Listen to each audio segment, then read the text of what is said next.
Oke, assalamualaikum warahmatullahi wabarakatuh. Pada kesempatan kali ini saya ingin menceritakan pengalaman saya yang mengalami kejadian Thalassosphermania. Nah, bagi teman-teman yang belum tahu apa itu Thalassosphermania, adalah suatu kondisi di mana sel sperma kita itu mengalami pembentukan yang tidak normal. Jadi sulit untuk melakukan pembuahan. Nah, seperti yang teman-teman ketahui, bentuk sperma itu seperti kecebong. Nah, ketika kita mengalami Thalassosphermania, itu asumsinya seperti kayak kepalanya terlalu besar atau terlalu kecil, ekornya keriting atau terlalu pendek atau terlalu panjang. Nah, ekstrimnya malah ketika sperma itu keluar, setelah beberapa saat itu malah mati. Nah, itu malah yang ekstrimnya seperti itu. Nah, untuk ciri-ciri itu sebenarnya kalau dilihat dari segi fisik itu tidak ada. Jadi eh, kalau teman-teman ingin tahu mengalami Thalassosphermania atau tidak, itu harus melakukan uji lab. Nah, di sini saya contohkan uji lab yang saya lakukan. Ini saya menggunakan Prodia. Nah, di sini contohnya seperti ini teman-teman. Jadi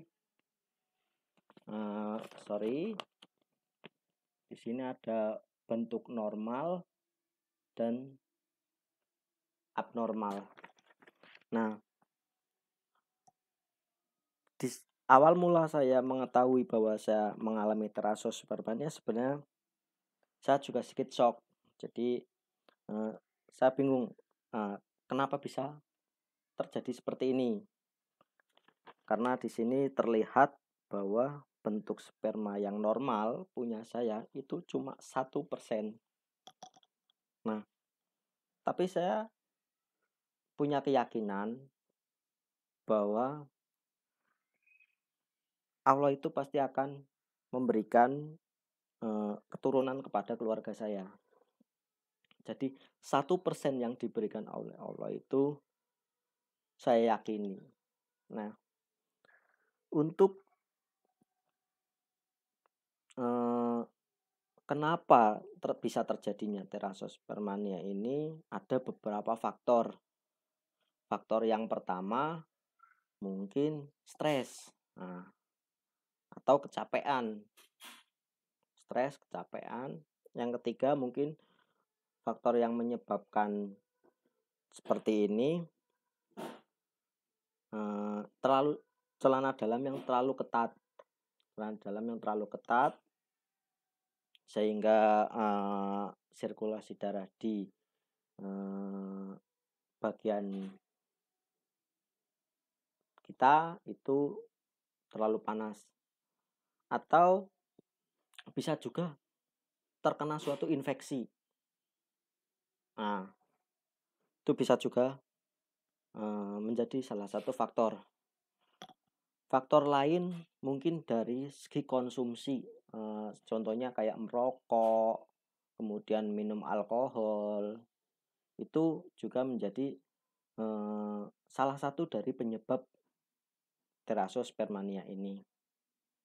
Nah, saya menikah itu tahun 2015 dan alhamdulillah pada tahun 2020 istri saya sudah positif hamil. Jadi untuk terapi atau medis yang saya lakukan ya jelas saya ke medis. Kemudian terapi juga seperti berhenti merokok, kemudian olahraga, makan makanan yang sehat, itu saya lakukan. Ya alhamdulillah insya Allah 2020 ini anak pertama saya lahir.